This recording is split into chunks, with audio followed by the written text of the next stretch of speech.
Good morning, rise and shine. Good morning, good morning. Happy Tuesday. Happy Tuesday. Come on in.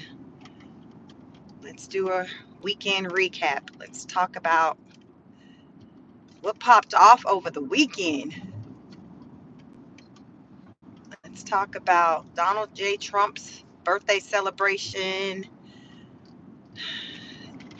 the 250 year anniversary for the U.S. military, the Army in particular, the U.S. Army, 250-year anniversary. What else we want to talk about? No King's Day protest. Come on in. Let's talk about it. We got about an hour. Right along with me on this episode, on another episode of Car Chronicles. We're going to talk about some things. I want to know who's funding these riots. I don't know if y'all want to call them protests. Listen.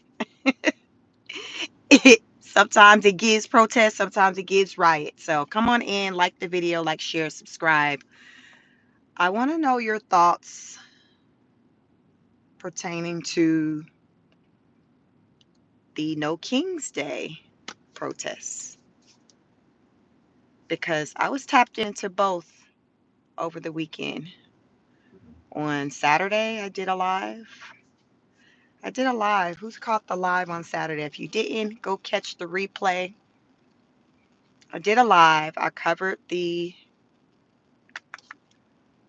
No King's Day protests, and I also was able to cover the 250 year and U.S. Army anniversary. I covered that too. See, I'm trying to see some. Y'all, I like to be looking at stuff my dang self, because y'all know this media. They be telling versions that I'm like, that ain't what I seen. So I like to check out things for myself, and I always encourage you all to do the same.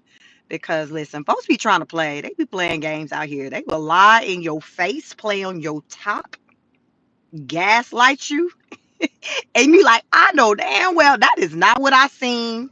That is not what I heard that man or that woman say. So that's why I tell you, listen, you got to get into some things, yourself, so you can kind of see what's really going on out here in these streets. Lies and propaganda. Lies and propaganda. Y'all know. Good morning. Good morning. Like the video. Double tap the screen. Roll to 4,000 subscribers. Maybe we'll hit that goal before this live is up. Child, I'll be having some things to say on this day, on these Car Chronicles. But I be trying to focus on the road, but shit, hey, I be having some things to say while I'm focusing on the road. So come on in, like the video. Let's talk about it. What side of the fence were you on over the weekend? Because listen, I was looking at both, and the numbers for the No King's Day protests, they were numbering. Now, them numbers for the 250th U.S. Army anniversary / Donald J. Trump birthday party, baby, I was waiting for them to. So I was live streaming, and so I started out looking at the No King's Day protest. So because that was popping off early. Listen, I live in Atlanta. Atlanta got they protest popping at 10 in the morning. I had started researching, during the week, like, yo, what time are these protests supposed to start and where they gonna be at? So I had learned that in Atlanta, I live in Georgia. For those of you who are new to my channel, hello, welcome, good morning. My name's Chic. I reside in Atlanta, really outside of the city limits. I live in Metro Atlanta. So Georgia had about 30 different ones. From what I read during the week, they were going to have like 30 different little situations popping off throughout Georgia. And they was going to get started at like 10 in the morning. So I'm like, all right, then let me set up shop. Trump had his little birthday party. It was supposed to be popping off at about 6:30. So I'm like, all right, then I'll go live sometime in the early afternoon or whatever. Because I'm trying to see something, y'all. I was trying to see something. So the No King's Day protest, like Atlanta got it on and pop. I missed the whole experience from the Atlanta one because I don't know if just as quick as that thing got to pop and they shut it down in DeKalb County. Listen, if you know, you know. How many of y'all been to Atlanta, Georgia? Who in here know about DeKalb County in Atlanta, Georgia? DeKalb County is one of the larger counties within Georgia. If it's not the largest county, it would be second behind Fulton. So Fulton County and Atlanta County is going to be your two larger, and then you have like your Gwinnett County, which is my county, Gwinnett County. So a lot of the celebrities who live in Georgia, a lot of them will, and they choose to live in the burbs. They will live in the county where I live. It's called Gwinnett County. Tasha K. She used to live in Gwinnett County when she lived in Georgia. She's now, in Miami. But listen, just give you some context about, about my hood. So in Georgia, I'm like, let me see what we doing in Atlanta. What we got going on? I'm excited. I'm trying to cover home. Like, what we doing? Child, I didn't see no live action for Atlanta, but what I did see is a news clip of how they had to be out there in them streets in DeKalb County, pepper spraying people because it was on and popping. They talking about the people was all in the streets, had the streets all blocked. Just, you know, they was like, listen, I don't know if it was giving Freaknik again, because y'all I didn't know about Freaknik. Listen, Freaknik, wasn't nobody going to work during Freaknik. You just calling out while you sitting in traffic. Yeah, listen, Bob, I ain't gonna make it today. Well, why? Freaknik is popping off. Ain't no damn body going. They out here twerking. Y'all twerking was the Freaknickers were twerking before we knew the term twerking. They out here twerking, boss. I ain't gonna be able to make it. Well, what's a twerk? Just face down, A up. That's a twerk. They doing that all out here on 85. I don't know no other way. I'm what do you call them? A transplant. I ain't from here. I don't know no back roads. Ways wasn't out back then. Y'all remember back then when you had to print out your MapQuest instructions? And remember, don't act like y'all don't know. When before you went somewhere, everybody didn't have no damn money for no GPS. You was going on the internet, putting in the address of the location you needed to go, and you was printing out them MapQuest directions. You ain't print out no directions for a default because got that Freaknik. You wasn't doing that, so you just ain't going to work that day. Just not gonna be here that day. I ain't gonna be able to make it. So I feel like the Atlanta protest was kind of given that, which is why it got shut down. I don't know. Y'all let me know if anybody was up in here for the for the Atlanta protest. But child, all I was able to do is cover some like aftermath footage on what had happened. So that's how I translate what had happened. So y'all can look into it yourself. So moving past Atlanta, back to LA. Y'all know LA is always gonna be given with the nonsense. So I was, looking at the protests in LA. The LA protests, they seem pretty tamed. I mean, when I was watching it, they had all hands on deck when it came to law enforcement. So the Los Angeles, what they did, they borrowed like police officers from neighboring like counties and things, which was smart. They have borrowed like law enforcement from maybe about 4 to 6 different counties. So they weren't just like so greatly outnumbered like we kind of had been seeing them. They seemed like they kind of things were more under control. I felt like on Saturday, opposed to any of the other days. And of course, this was coming off of what the courts had ruled that the National Guards they're there temporarily because I think today you all is supposed to be the actual ruling on the whole little the situation with the whole National Guards, because Newsom, remember, he went crying. I ain't asked nobody to come help nothing. We don't need no help. We got this, sir. The Waymos are on fire. The Waymos are on fire. I heard the Waymo say they are in distress. I heard them talk. I heard a car talk on my 12-hour live stream 2 Sundays ago. So But anyway, so the judge was like, "I think you right. They don't need to be there. If you didn't call what they say, don't come for me unless I send for you." Newsom was on that. Listen, I didn't send for you. I did not send for you. So the courts was like, "All right, then fine, move them on out." But then y'all know Trump in Trump true fashion, he gonna be like, wait a minute, wait a minute. I got something to say. Wait a minute. So when he had his wait a minute moment, then they're like, "All right, then fine, keep them there, because y'all every time Trump make a decision, somebody gonna buck at it, and then they got to go to the courts, and then temporarily Trump is likely to kind of have his way until like a decision. Y'all know it's like this tit for tat. I ain't never seen nothing like it. But it's tit for tat. You can always count on something getting held up in court. I learned over the weekend, this man, because I had been saying, I feel like he didn't have more court battles, lawsuits than anybody I know.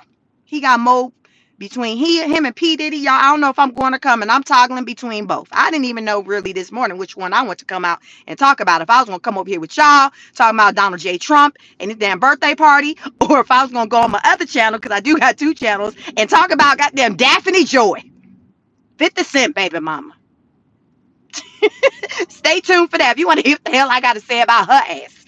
Follow me on Chic Speaks. So this is Chic Speaks on it. This, yes. Are we Team Daphne Joy? Anyway, y'all, it's a lot going on out here. It is a lot going on out here. So you can always count on whatever Trump trying to do. Somebody finna go tell mama on him. Then it's temporary on hold. And then somebody getting their way temporarily. So in this situation, temporarily, Trump got his way, was still been able to have the National Guard in Los Angeles. But today, because today's Tuesday, what I had read was that on Tuesday, I think maybe the official ruling or something was supposed to take place to say whether or not they could stay in Los Angeles or not. Y'all let me know in the comments, are y'all here for the National Guard staying in Los Angeles or not? Because what we've seen anyway with the National Guards, they were just protecting the buildings. So I don't even know what the big deal of it is as far as with the state of California having an issue with it, because they're literally just there protecting the building. What are you saying? Are you saying you want people to go in the buildings and just, y'all, I done seen Trump then got cussed out in writing on the whole city of Los Angeles.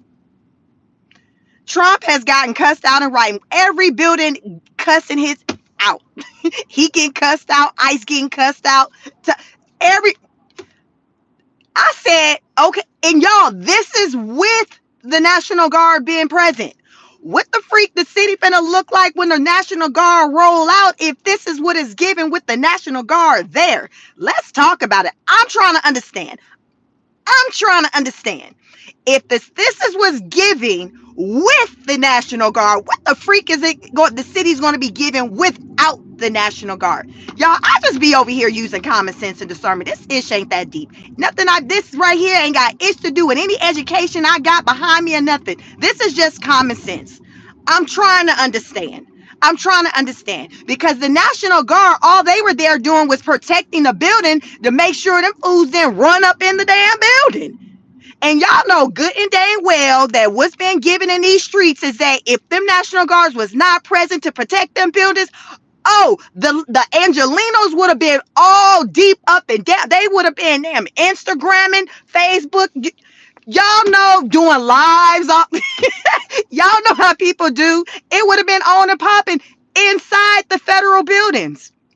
They would have been twerking it out, tooted and booted. Y'all damn no two-stepping. Boots on the ground, line dancing. Y'all know that without the National Guards blocking them buildings, them people, what would have motivated them people to not go in the building? Like, really, let's think about it. Without those guards standing there, y'all think them Angelinos would have been like, yeah, we finna keep it cute out here and we ain't finna go in there? Shit. Y'all tripping. Y'all, Nathan, you know they would have been twerking it down in there. A twerk is warranted for that's a celebrate. People twerk at funerals. So you know they would have twerked it out in a federal building. You know, wild cussing Trump out, Tom Homan out, Caroline Levitt out. The, y'all know I'm not lying. So it's just like, okay, California, is this what y'all trying to see? Are y'all trying to see something? Are y'all trying to see something? Do y'all literally want y'all city and California is already damn near in the pits of hell, and y'all, that's my home state. I'm from West Side. I'm from California. I'm from the Bay Area. Yay area. Listen, Cali to the heart. But I can say that that state is not the same because of the leadership, how it's run, how it's run. And to me, I feel like that things would be even worse if the National Guards weren't there. But here's the kicker. Like I said, the National Guards were literally just there posted initially when they went outside of the building. What that got to do with what them fools was doing out there in them streets blocks away out of the eyesight of the National Guard? Because remember, the National Guards were only there to protect the buildings. I ended up hearing that later, some days later, they started kind of getting into the city or supposedly circulating in the city to kind of help out the law enforcement. But when the state, the governor and the mayor were complaining, the National Guards wasn't out in them streets like that. Y'all, I did a 12-hour live stream on it. If y'all want to see where the National Guards was posted, go to my video, not this Sunday, but the Sunday before. I did a 12-hour live stream. Those National Guards were just posted up outside of the building. And it really wasn't a lot of conflict with them and the people, because listen, don't they had this energy, don't start none, won't be none. They had the batons, the long stick. Listen, they was ready. They was ready. They was ready. So the people didn't really try them like that. They just started they basically kind of got pushed away and ended up going down the block near Alameda Street or whatever. That was one of the signs. I think somebody in my chat read, because I'm like, yo, where are they at right now? So Alameda Street was a reference point to where they made their way to. So they were away at this point from the state buildings. So the National Guards wasn't an issue. Like, that wasn't even a thing. At this point, when they made their way up a block, couple of blocks, now it's just the police force dealing with all the nonsense. The highway patrol dealing with all the nonsense. That ain't got nothing to do with the National Guard. So how do you rationalize the Angelinos throwing ish at the law enforcement? That ain't got nothing to do with the National Guards. How do you justify that? And let's talk about that. Y'all, have y'all seen some advertisements out there where people was offering to pay protesters to come out? So I started hearing that at the top of like last week. Then I was hearing more of it over through, into the weekend about an investigation, now because first I was hearing about it just like chatter with just regular people, but then it made it to the news and I started hearing mainstream talk about it, saying, yo, like there's an investigation going on about somebody funding all of this. There being ads online. Y'all, there was ads online for the birthday party. Trump had, listen, I done told y'all last week when I went live, Trump said everybody can come to his birthday party. You invited, you gonna get you a little meal, a little fast food meal. You're gonna get you a little meal, a little drink, and that's on that. And say nothing about no cake and ice cream. But you could have went to his birthday party if you wanted to. You just had to go register. I started hearing maybe by Thursday. I think it was by Thursday that they was putting, like, I think on Craigslist, like ads up with, seat fillers. Any of y'all ever been a seat filler, like at a show? They were putting out ads and things like that for seat fillers to come to the parade for Saturday. They had projected it to be about, they said hundreds of thousands of people is what was expected to be at this man's birthday party. I'm calling it a birthday party. It was a birthday party / 250-year U.S. Army anniversary, but child, was Trump's 79th birthday party. So they said it was supposed to be, in the hundreds of thousands of, people coming. So I'm like, I'm trying to see. So I'm like, word, let me see. I can't make the birthday party, but I can live stream it. So I'm at the birthday party, y'all, on Saturday. I'm at the birthday party. I'm ready. I'm trying to see something. And you know how you be at the birthday party, you be at the party and you waiting for things to get started and you like, okay, when the people come, all right, you here, you waiting and you waiting and you waiting. Y'all, why I felt like just me and the people who was watching my live with me was only at the birthday party. Like, where is everybody? Where, like, where is everybody? So remember, I was live streaming also covering like the other, like the No Kings Day protest. Everybody was over there. Everybody was over there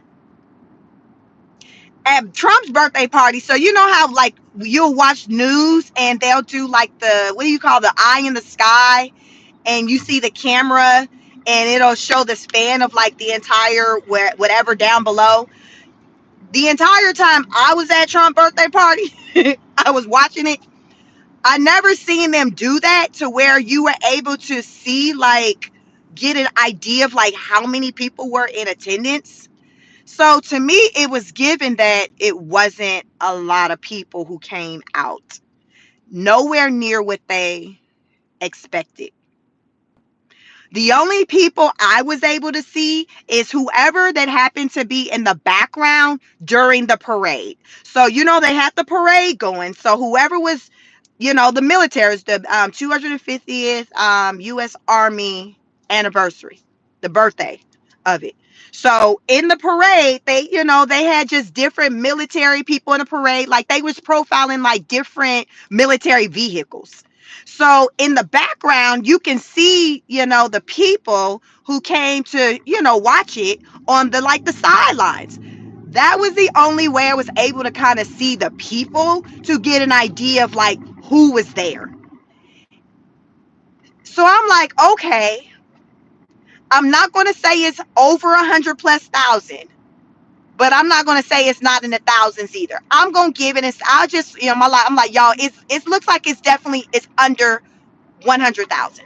It was for sure under 100,000 people. Not because remember, it was as they had projected, because I was reading the little fun facts. So check out my live from Saturday, Trump's birthday party. I didn't call it Trump's birthday party, but y'all know it was Trump's birthday damn party.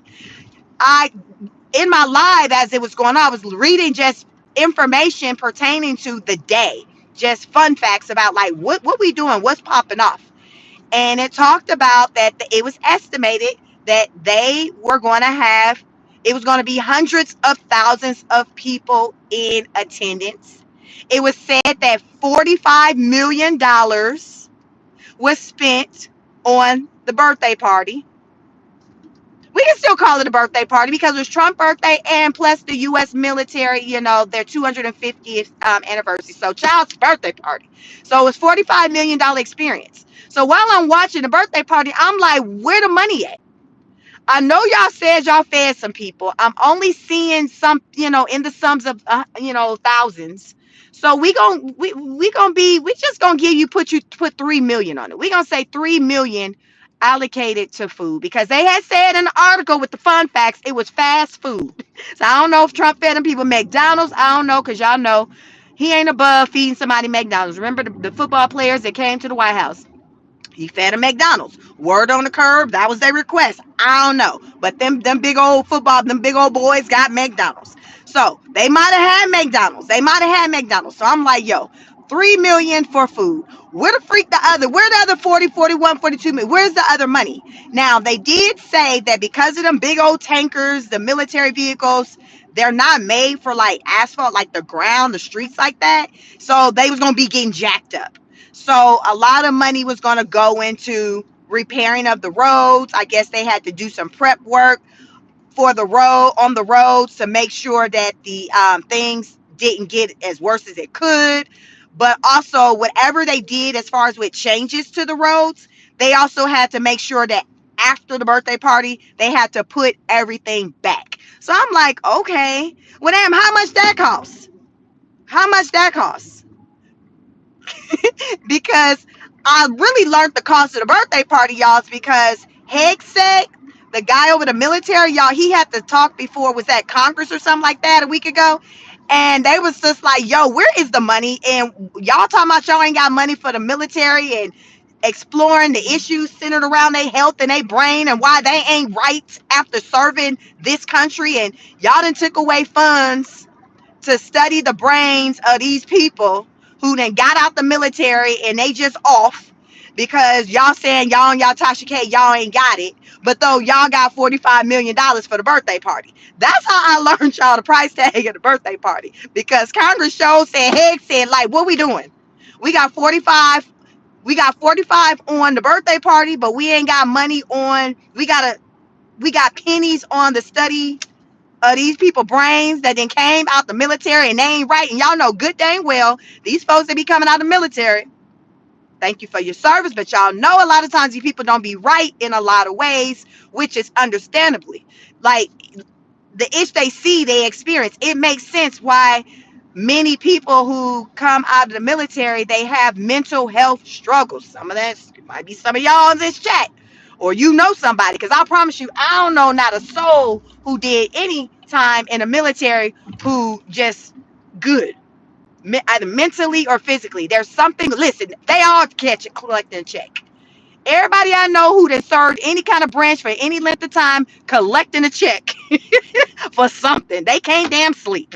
I mean, I know so many people, y'all, that can't sleep. And they partners and family say they got to damn creep. They got to make noise walking up on them because they might get taken out because the damn daddy think they hit hell somebody trying to walk up on them or something. Nerves just ain't right. That you can't just walk up on daddy. You can't walk up on daddy. Nerves ain't right. So you know these people don't be right. And y'all who may be new to my channel, my background is clinical mental health counseling. So when I used to work at a mental health hospital, you know, I would encounter patients, you know, who were vets, and they would talk about like she like, listen, I ain't right. I ain't been the same. I messed up.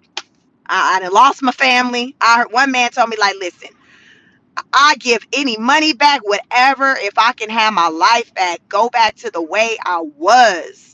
Because he was like, he ain't been the same, you all, since he got out of the military. And and as a result of like his mental's been messed up, he lost his family. A lot of them, that's why you got a lot of the people who are homeless are vets. They just don't be good. And guess what? Like with Trump and with, you know, with the cutting of the budgets, some of these cuts, you all, it has impacted that area, that group of people. So Congress was like, listen, we got 45 mil on this birthday party, but you sitting up here telling me that you're cutting a budget for this by this. You see what I'm saying? So I went over those numbers too on my live for Saturday. So check it out. But yeah, so I'm like, where the money at? Where the money at? Anyway, it was projected that I think at the LA No King's Day protest, it was about 20 million there. I'm hearing for the birthday party on Saturday for the military and Trump, it was a cool about 10,000. 10,000. I wonder how much extra food, y'all, did they have? Because I done told y'all that they said they was feeding the people fast food and they were projecting hundreds of thousands. But hopefully they was paying attention to maybe the register, because there was a website. If you did want to be in attendance to the birthday party, you had to register. I don't know if you can just show up. But when I started talking about this parade that was coming up, Trump's birthday, I talked about how the public was invited, and there's a website which you go on and you register. But I don't know if that's the only way you can kind of be in the house if you registered. But child, like that, those numbers were so far off. Then, child, why they start showing pictures and I remember I told you I was at the birthday party. So I seen that man in his face and how he was looking at the birthday party. And I ain't gonna lie, there was one moment when they had the camera on him and he was standing, and I'm thinking like, why he looking like that? And it's just like he had this grimace on his face, like he just, I don't know. So y'all, these fools, y'all know the internet undefeated, and these mainstream news, if they don't like you, they gonna be undefeated too. They started showing their image, talking about this is Trump, this is how Trump was looking because nobody showed up to his birthday party. Y'all, that is exactly the look he was giving. Y'all know, y'all be seeing them stories across YouTube, a story with somebody that some parent that threw their child birthday party, none of the kids showed up. I don't even know how that happened. As many birthday parties I done damn threw between 3 kids. How? A lot of times folks trying to bring extra kids.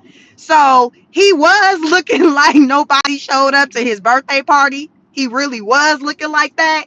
But listen, I was there. Sheik was there. I was there. I was there looking at all the military vehicles, listening to these countrymen, these country white men sing these damn songs I ain't never heard in my life. But I was bobbing and grooving like it was 2 Chains or something. I ain't gonna lie, I was. I was vibing. I was vibing like you would have thought it was ludicrous. I mean, listen, Usher. I was vibing like it was Usher up there. I mean, I'm at the birthday party. Hell, nobody else was there. Vibe with me. I really felt like we was the only ones at the birthday party. Happy birthday, Trump. Listen, I told him happy birthday. Everybody was up the street at the other party at the you ain't no damn king party. That's what the other party was. You ain't no damn you ain't no damn king. Everybody was at the you ain't no damn king party. Everybody and their mama, literally. Everybody at they and their mama literally was at the you ain't no damn king party up the street. So they to not waste money, they probably should have hopefully took that extra food and just sent it over there to the you ain't no damn king party. Because that's where all the people at. You want to make sure none go to waste.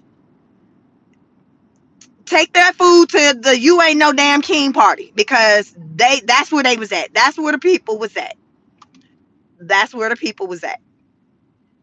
I'm not lying. Like, you want to know where everybody was at? They was at the you ain't no damn king party.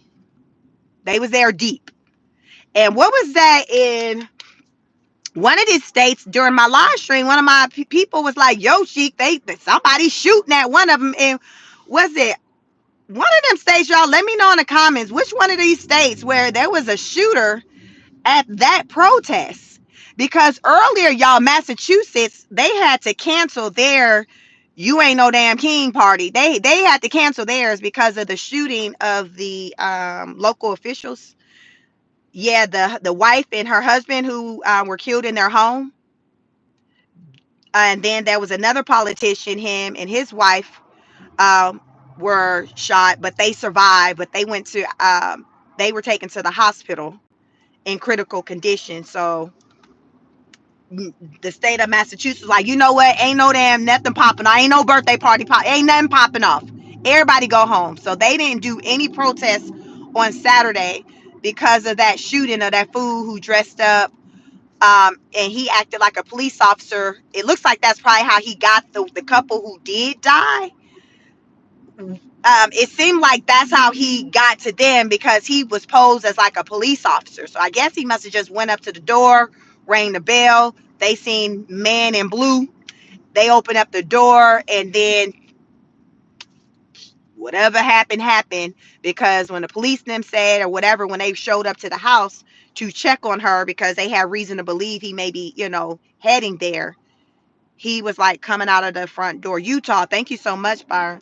He was coming out of the front door or something like that. But he managed to get away, but they caught up with him over the weekend. They caught up with him over the weekend. But he had him a list. He had what they call a manifesto. He had him a little list. And he used to work for Democrat, is he a state representative? Tim Walz. He used to be up underneath Tim Walz, and then he left the Democrat Party and started supporting the Republican Party. But they said in the vehicle he had some flyers for the what he had. He had some flyers in his car. I think he had some No King's Day flyers or something in his car or something like that. So he was a whole nut. But anyway, so the Utah shooting, yeah, somebody got it on and popping out there, and there was a guy who was hit. But here's the thing: it was this one guy giving his encounter. He was he said he was like a witness or whatever. So he was like the person who he could have swore up and down did it. That person was hollering, no, I didn't do it. I got shot. Lies. So I think the guy who really did it, he had like, Afro type hair, big hair, white. He looked white. He didn't look like me, but he had like big hair. He was the one got it on and popping, but afterwards to deflect, it seemed like he was trying to say, oh no, I didn't do it, I'm a victim, I was hit. Lies. So apparently he is the one who got it on and popping, then shot up for, got to shooting, and one particular guy was hit. I don't know his identity, but I did see the picture of the one guy who was arrested, but he also was heard saying from the ambulance as they were putting him in the ambulance, I didn't do it. I was a victim. But like I said, it's given. He was lying. He was lying. He was just trying to deflect, but he was the actual one that did it. Look up Utah. So, and then that was kind of towards the end because people were like, at the time before the shooting took place, people was just gathering their things and kind of slowly like heading out, heading home or whatever. So he got it on and popping like at the end, So it was a whole mess. To me, when I was watching Los Angeles riot or protest, I didn't really see nothing too bad because that's mostly on social media. When I was looking to try to find the live feeds, mostly it was just showing Los Angeles. New York, I heard Mayor Eric, the black guy, he's a mayor of, I think he's the governor. What the hell is he? The governor. The governor. He's not the mayor, the governor. Eric Adams. He said they had about 50,000 people at theirs, maybe 14 arrests, but he said theirs was pretty good. He didn't have really any complaints. Theirs was very kind of controlled. So that was good. But Los Angeles was mostly what I was reporting on. That's mostly where I seen the live feeds covering because I was looking around for the different cities to show. But most of the people were streaming, showing Los Angeles. And Los Angeles looked pretty good. But the reason why I think that was is because it was like an all hands on deck type situation to where they had like all the police officers of Los Angeles plus the neighboring counties, like everybody was there. So you really see it makes when people are working together. And it never gave at any point was overpowered. Like they always was able to kind of stay in control. And remember, they're on a curfew in Los Angeles. They're on an 8 o'clock curfew. So I definitely want to keep streaming to see how things would turn at 8 o'clock when it got dark. Because lately, from what we've seen, it be on and popping when them street lights come on, when the sun go down. But on Saturday, not so much. I think it really had a lot to do with the preparation of the law enforcement. They clearly probably have been talking to some people who had experienced maybe some things similar to that and was able to tell them about how they handled situations like that. But pretty much by the time 8:30, I think by the time I left Trump birthday party, made my way back over to the you ain't no damn king birthday party um, celebration, the police officers was like getting in their cars, getting in their cars and head out. They was smiling, high fiving, because remember curfew's 8 o'clock. I literally saw like the police officers by about like 8:20 and stuff. They were like they was heading out. Like we done what we need to do. There was nobody to push out of the city. Like it was, to me, it looked like a pretty good day for them compared to like the other days that I'd seen because I'd been covering it. So I thought that was good for the city, because it was very controlled. But I don't know how feasible it's going to be with them being able to have access to all these police officers from neighboring counties like this, because Trump have said over the weekend, he said, I guess it was probably Sunday, he was like, oh baby, we not done, we're still going to be doing mass ice roundup in these major cities. So that's going to be your Los Angeles, Chicago, New York, Florida, and Texas. He says we're still coming. We're still coming. So don't get comfortable. We're still on our way.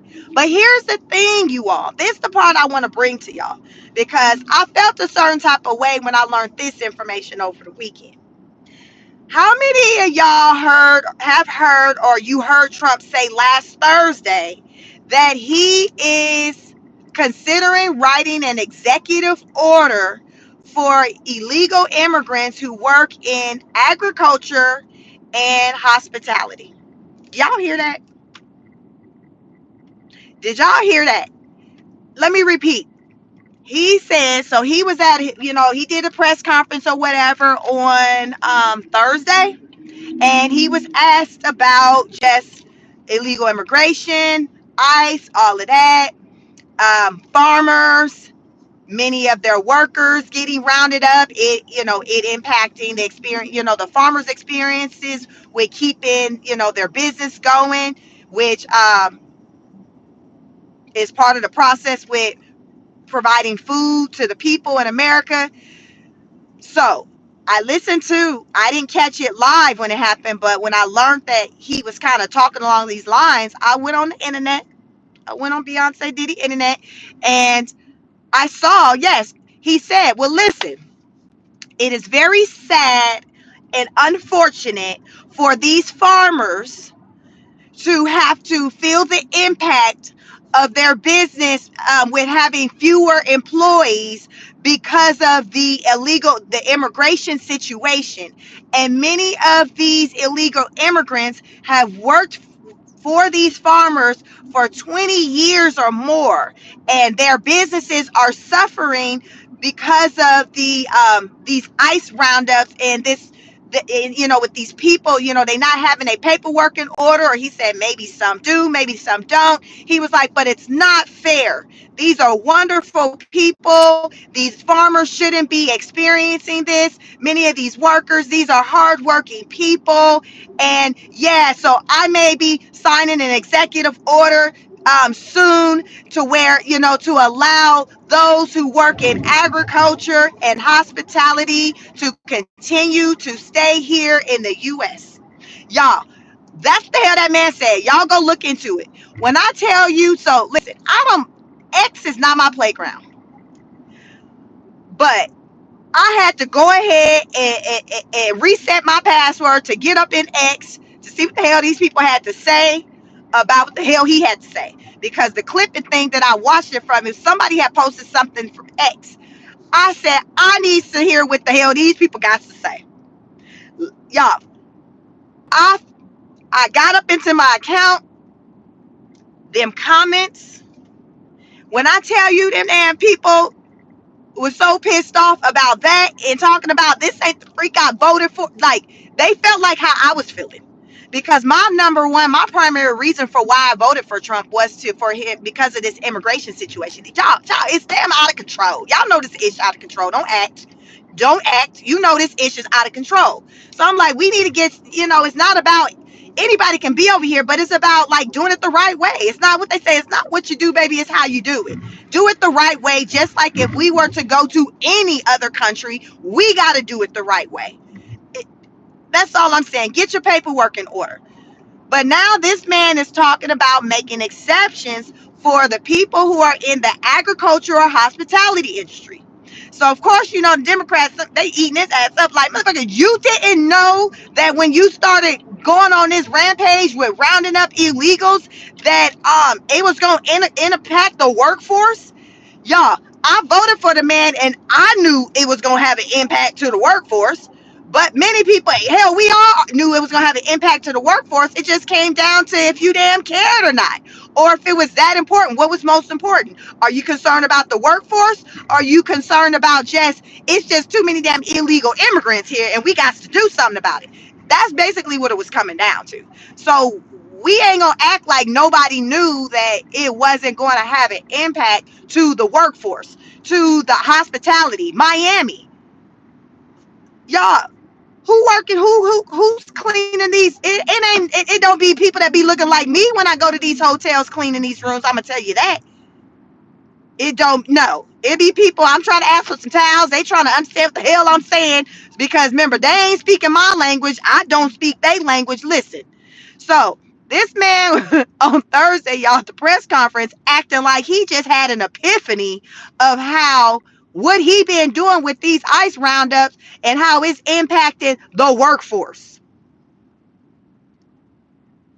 Do y'all believe this man just now realized that rounding up the illegal immigrants is having an impact on the workforce, in particular agriculture and hospitality?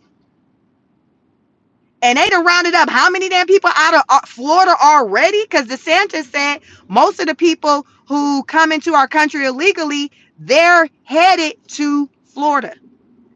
Now, Georgia, California is a larger state, so their mayor, Karen Bass, says 50% of California is immigrants. She didn't throw illegal in front of the word, but I had already done my research that showed that it's estimated to be about 40% of the immigration. You know, the 40% of the population in California is made up of illegal immigrants. That's on the internet. Go do your homework, y'all. So the numbers are out there. So player, Trump, player. You trying to tell me, that what we 6 months in and you just now coming to the realization that what we doing with these roundups, that it's impacting the workforce? Player, you're not gonna play in my damn face. I don't care if I damn voted for you. What you're not gonna do is play me crazy. You're not gonna play me crazy. You're not going to do it. You're not going to play me crazy. You're not going to do it. There is a reason behind why he's switching gears. It's a reason. It is a reason. And I'm willing to bet that the reason is rooted in these farmers and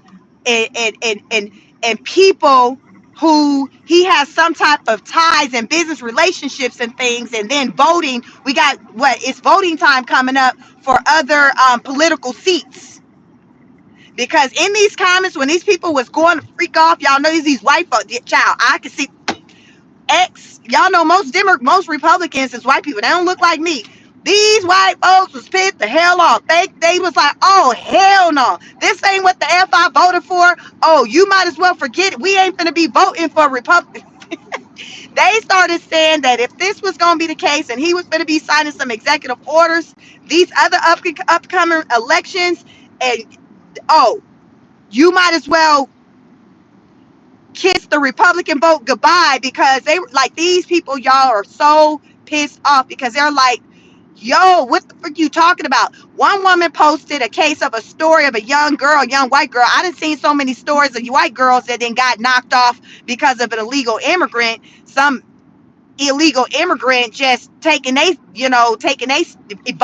them in any kind of way you can think of, and then taking them out. So one woman posted a story on X about one young girl, like a 20-year-old college student, that got violated, and it was by somebody who was a farm worker. Trump was talking about, well, yeah, the farm workers, these are the good people, and if we send them back home and make them leave, then the criminals, they're gonna wind up, being the ones trying to do these jobs. Y'all, he done came up with a whole story. Y'all know President Trump got a beautiful mind. He done came up with a whole story. And the woman like, damn, the man who took advantage of this particular girl who lost her life, he was a farm worker. What the freak are you talking about? Criminals, you all are not, they don't just work in just, they're not, what's the word? They're not isolated to just a certain career field. You got criminals who are car salesmen, lawyers, doctors, like, sir, what are we doing? To me, I feel like by him trying to divide and separate who can stay, who cannot, that's the part that's feeding into discrimination. Because I'm on my channel, I'm always talking about just being fair, equal opportunists. If you're going to deport and say, if you're here illegal, you can't be here, I'm gonna need for you to have that energy across the board, regardless of your skin color, your religion, what language you speak, whatever. Just have that as a rule across the board. You have to be over here legally, which means you got to have your paperwork in order, period. Don't be throwing no caveats up in here saying, well, but If you work in agriculture or hospitality, then you can stay. To me, that means, say if somebody roll up on somebody, what, at the Home Depot, standing at the Home Depot, what, they can sit up there and be like, listen, I work in agriculture. I work in agriculture. I work in hospitality. I'm just standing here waiting to see if somebody need help with their agriculture and their hospitality. How do you think of it any type of way? If you're saying that people who work in these fields will be good, it makes sense to me that either people are going to be lying, say they work in that field, or they're going to leave whatever field they're in right now and make their way over to the agriculture and the hospitality. That's what I would do if I'm trying to stay here and for the sake of my family. I'm like, yo, I got to change careers. If before I was working at the local car wash, I got to be like, yo, boss, today my last day. I got to go work for Bill up there at his farm, because right now people who work in agriculture are able to get a pass. So I got to do what's best for me. So I can't work here for you on this construction site. I can't work for you at the car wash, at the auto mechanic shop, the dealership. I can't work for you here. I gotta go. I gotta go to the Marriott. I gotta go, fold some to wash some sheets, fold some towels, make some beds.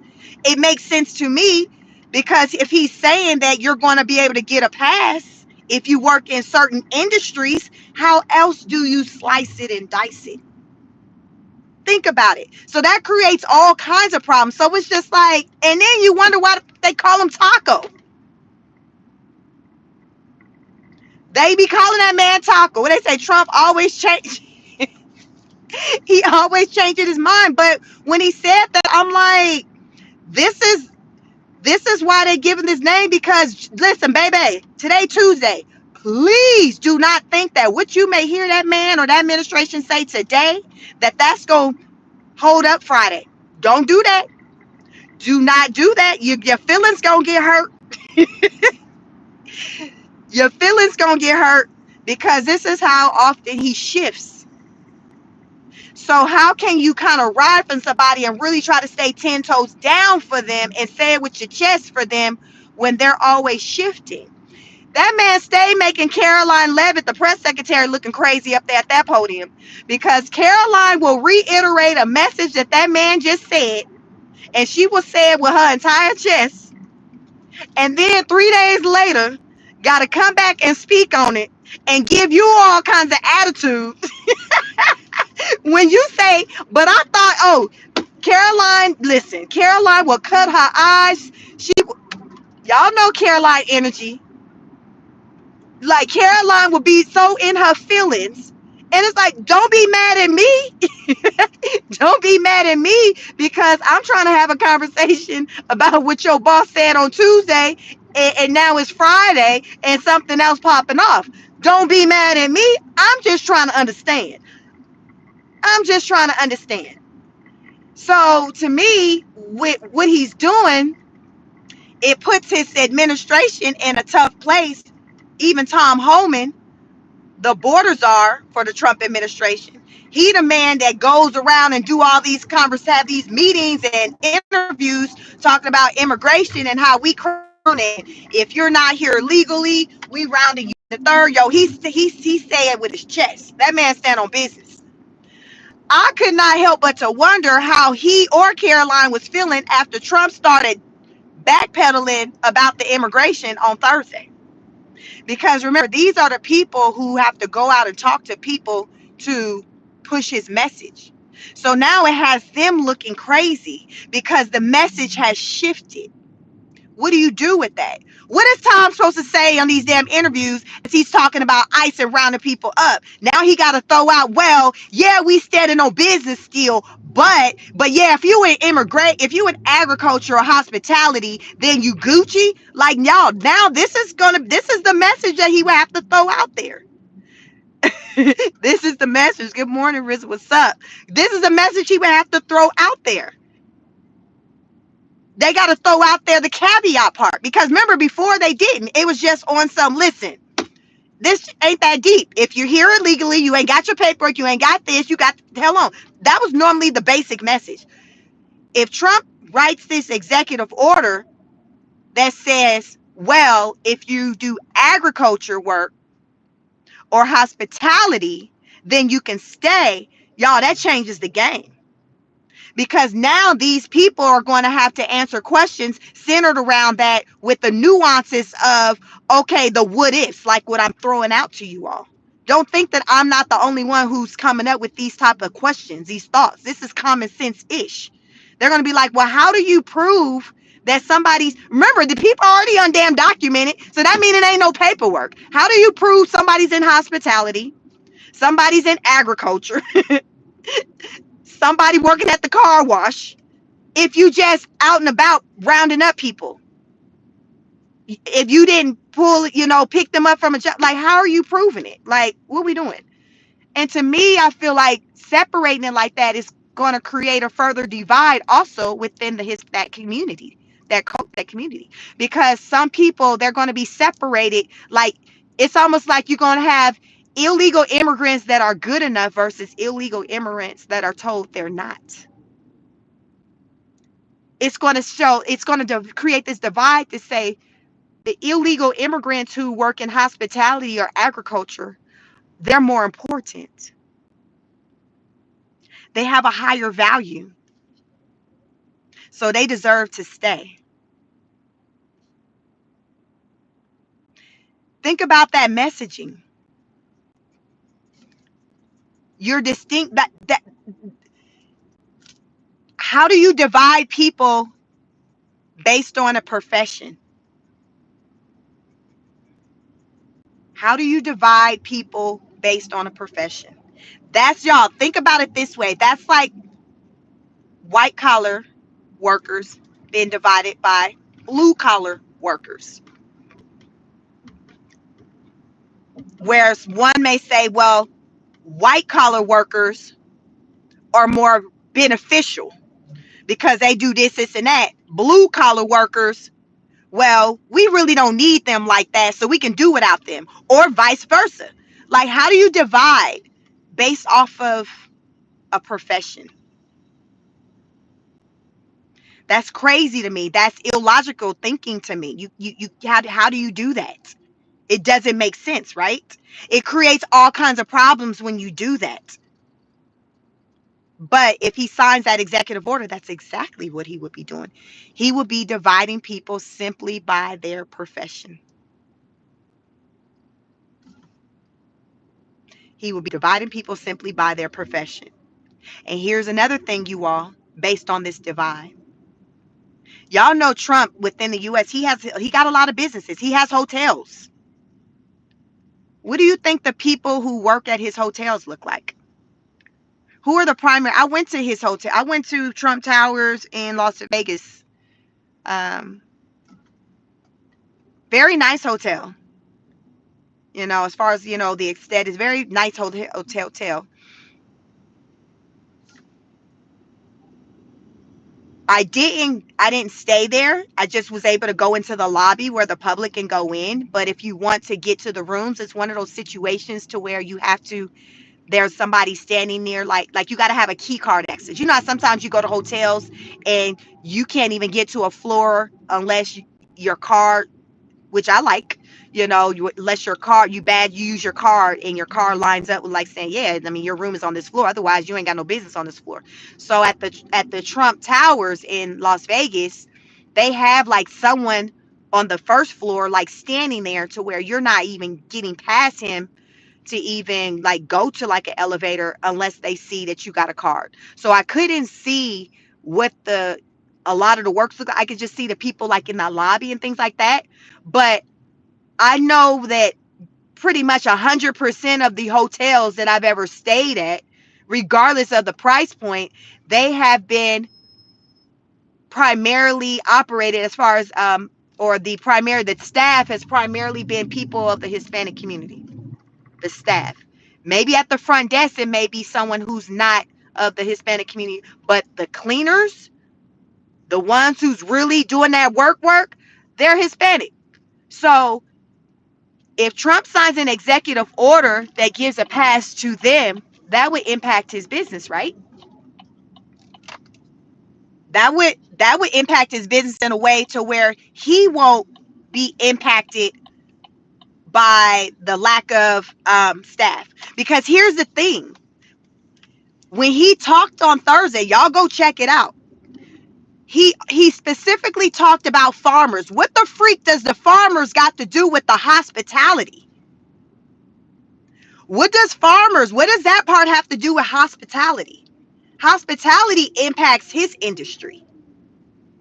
He specifically talked about the farmers and how many people worked for them and how it would impact, the food industry and the circulation of food and all of that, which is true, but we all knew this already.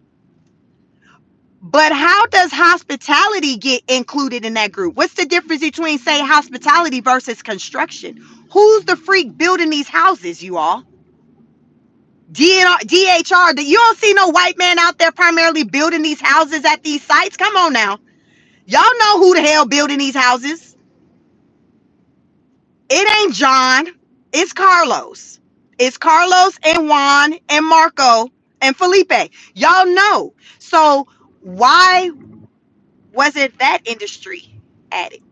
It's housing, right? We need buildings. They recently did this mass roundup in Florida from a construction site building a housing building for, I think, Florida State University.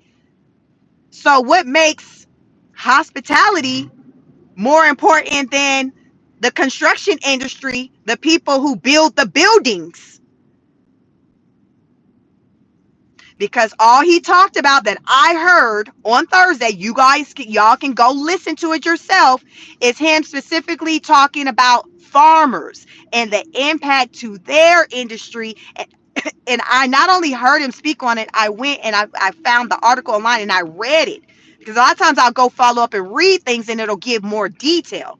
So as I was reading it, y'all, he was going in like with just really being expressive to how sensitive he is to this farming industry and how they're really suffering. And these people should not be suffering this way. And they got hard workers, and this just shouldn't be.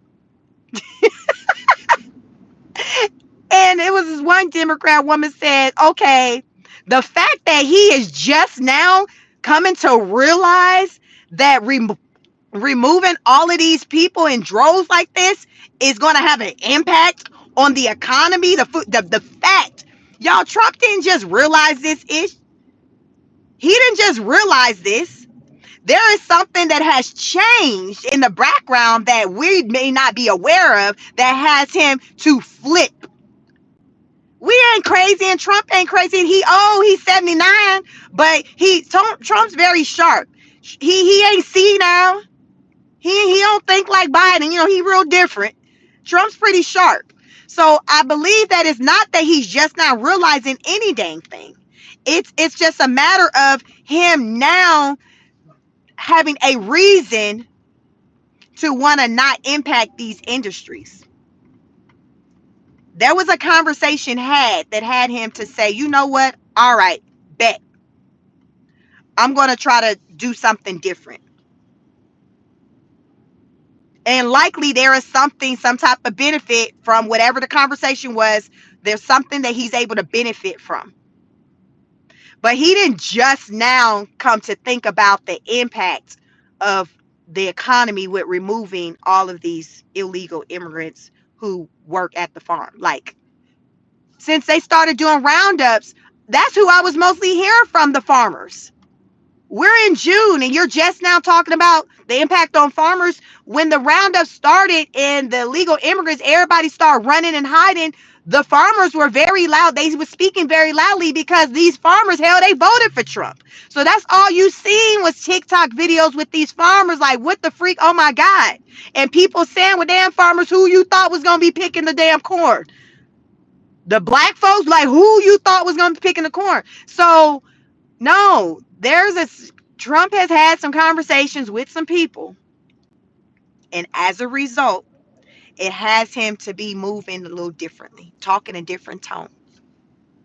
But people are not here for it, because I truly believe if he thought he had only about 55 people at the birthday party this year, Oh, he probably gonna have about 5 next year, because people was talking about dropping off like flies if he does this, because they were all saying, this is not what I voted for. This is not what you said. I do not support this. I think this would be like a last straw for a lot of the people who have been hanging on and holding on. People aren't here for this. Y'all let me know in the comments. Are you here for the cherry picking of who amongst the illegal immigrants can stay here? Because that's what it is. It's cherry picking.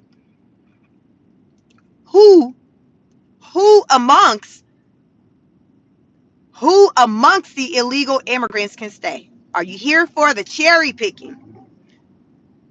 He said very soon the executive order could come, because here, listen here.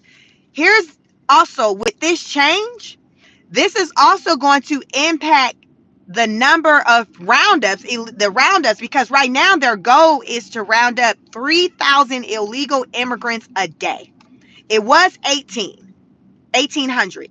It was 1,800. The new goal is 3,000. So my thought is, ain't no way that's going to still be able to be the goal. How is that going to still be the goal if now you're giving these exemptions to these other groups that work in agriculture, hospitality? Are you still talking about 3,000? Or, hey, let's talk about this. Are you just going to be aggressive in areas that don't have farmers? Remember, so Thursday is when he was talking all of this yin yang. Sunday is when he was talking about being aggressive and still wanting to do all these roundups. But he was calling out big cities. So, okay, is that what we doing? His focus just been on these areas that's away from farmland, that he knows where, oh, well, these people don't work in agriculture. So yes, go into Los Angeles and round those people up. Go into New York and round those people up. But how do you distinguish which one of those, with those people, like who maybe don't work in hospitality though?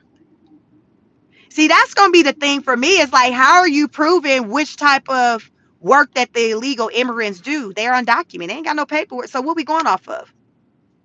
What we going off of?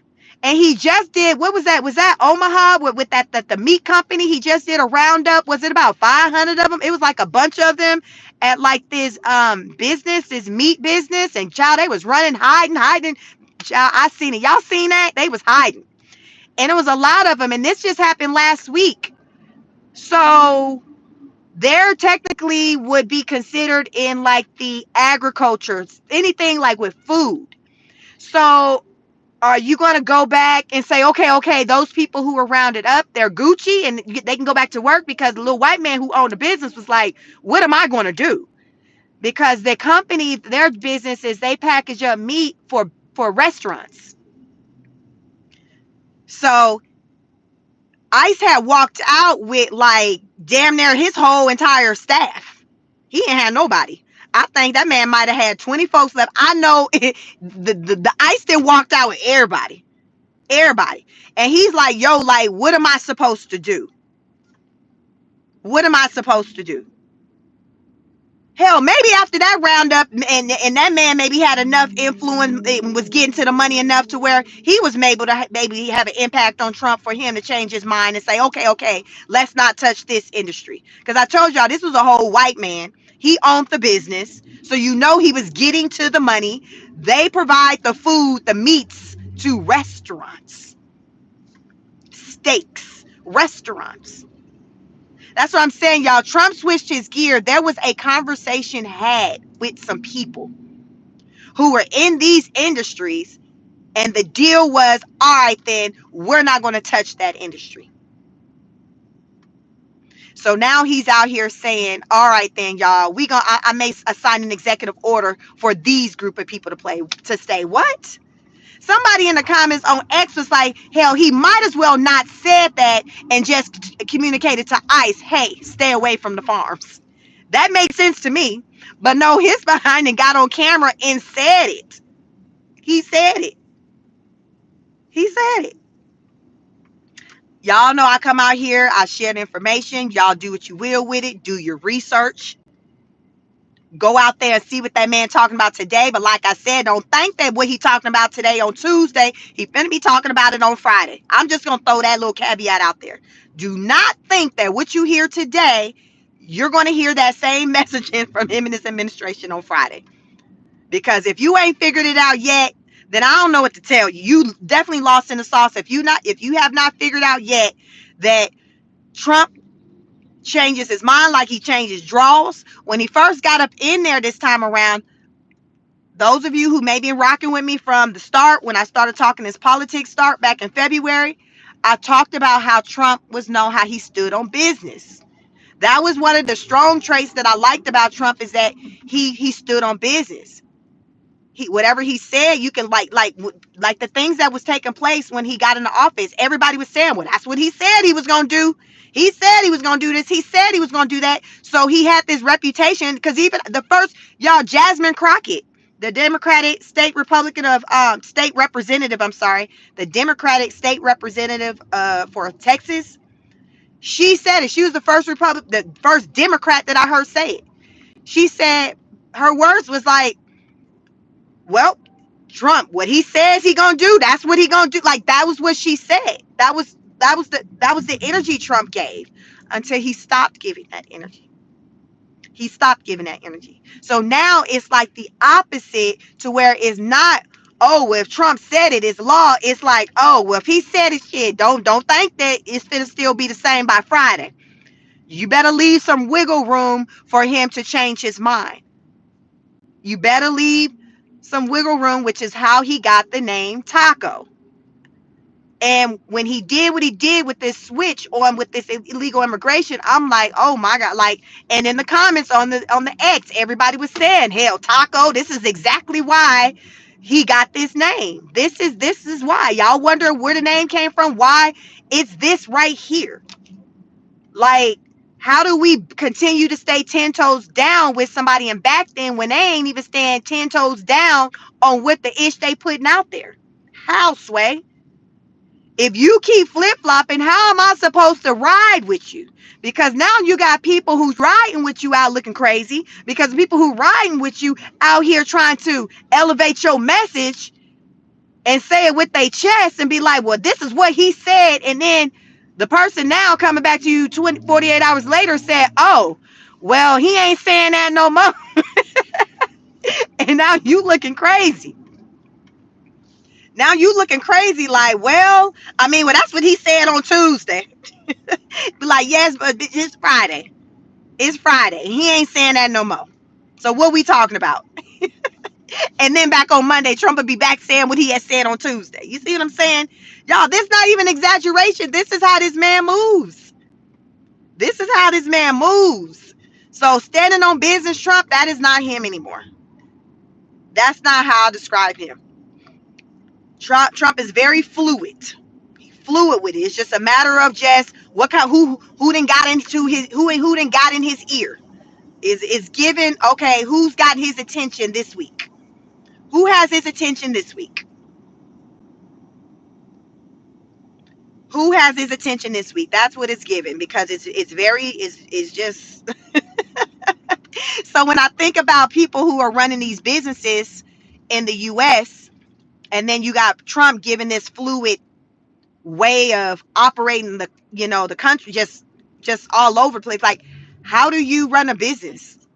So I get it for those people who are business owners. Like, how?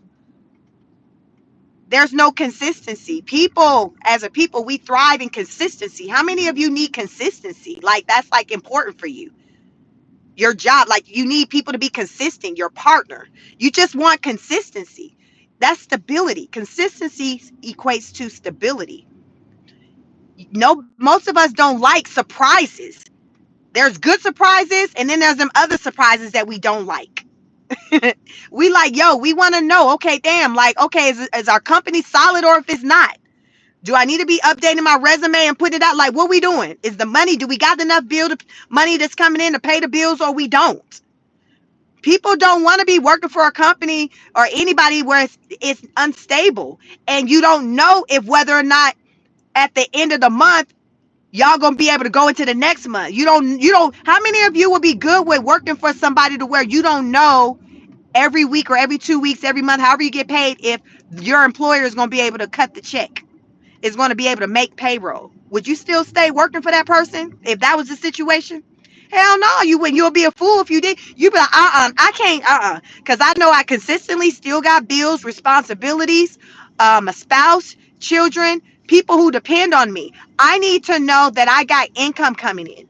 I cannot continue to wonder every week, day by day, wondering if we're getting enough money in, and if the company gonna be able to make payroll, and if I'm going to be included in that. I cannot do that. People like consistency, and there's nothing wrong with that.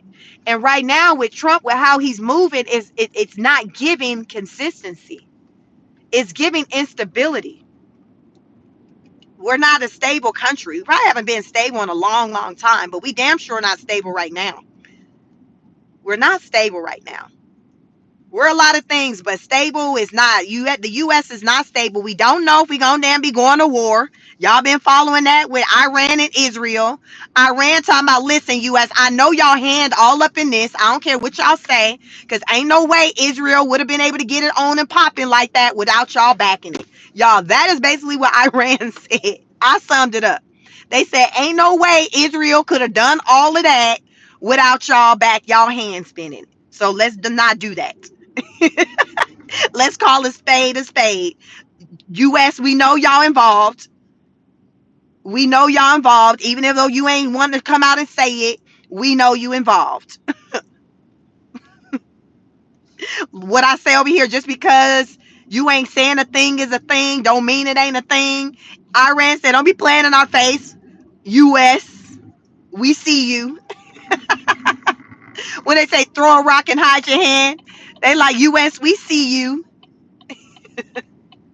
So US like, damn, they see us. All right then, damn, what we gonna do? They done blew our cover. What we gonna do? So right now there's these conversations centered around the US. Will the US be going to war? These are the questions. These are legit. Uh, ready to say, ain't nobody worried about Iran. Ain't nobody worried about Iran. Listen, Linda, listen. Anybody in here in the military, you got loved ones in the military, you thinking about enlisting. Oh, back to Trump birthday party on Saturday. They were saying that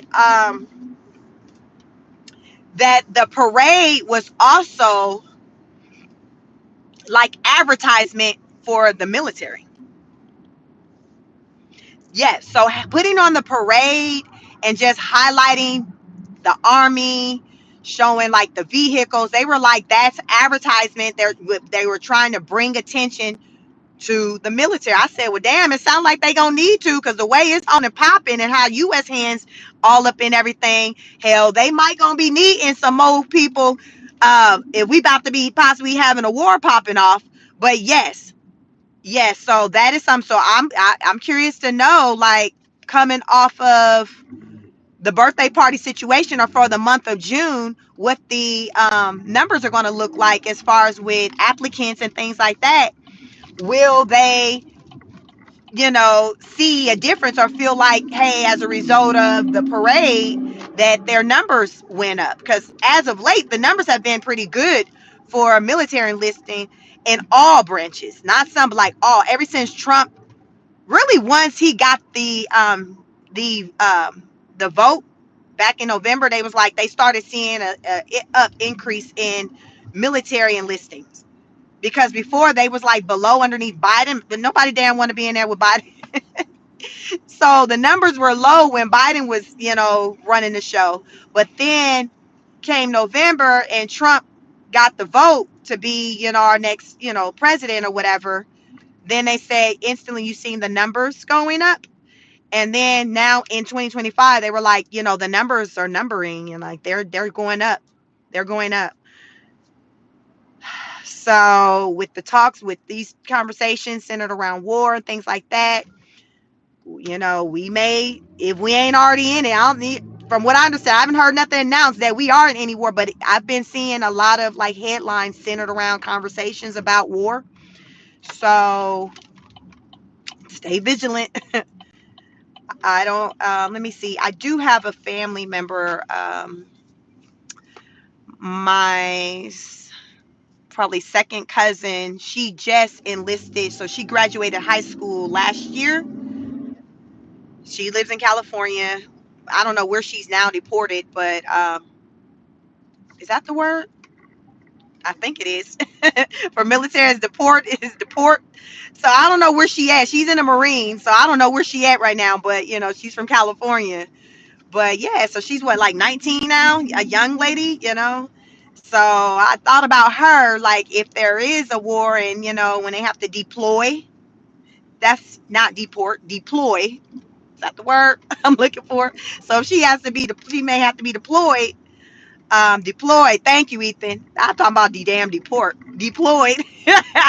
So I'm like, I don't know where she at right now, y'all, but I thought about her. I thought about her. She's the only family member that I know that's in the military. So yeah, it's where we are. It's where we are. So I've been trying to move around between these political streets. What's going on with Diddy and this Rico stuff, y'all, child. I've been trying to stay tapped in because it's a lot. And then I seen what COVID, the C-19, China, child, they falling out in China. Y'all take care of yourselves. Make sure you take your vitamins.